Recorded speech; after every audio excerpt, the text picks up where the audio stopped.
Sono giorni drammatici a Crans-Montana, non solo per le persone che hanno perso la vita, ma anche tra chi non sa e chi ancora spera.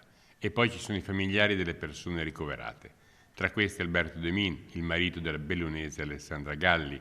L'uomo si è chiuso nel più stretto riservo, l'unico con cui tiene i contatti è il presidente dei bellunesi nel mondo. Mi ha detto che è stata operata, il decorso è molto complesso e ci vorrà tanto tempo perché le mani erano parecchio messe male e lo stesso metà del viso, poi cioè, i capelli, senza capelli, ma sono tutte cose che l'importante è che fosse fuori da pericolo di vita e questo me lo ha confermato.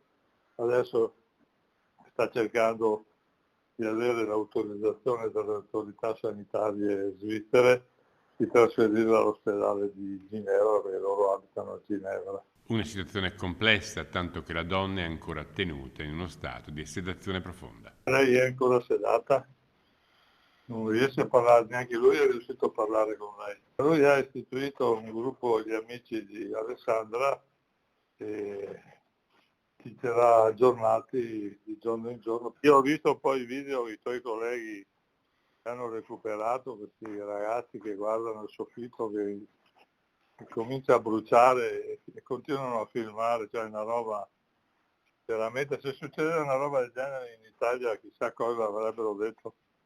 I svizzeri sono perfetti, anzi altro che perfetti.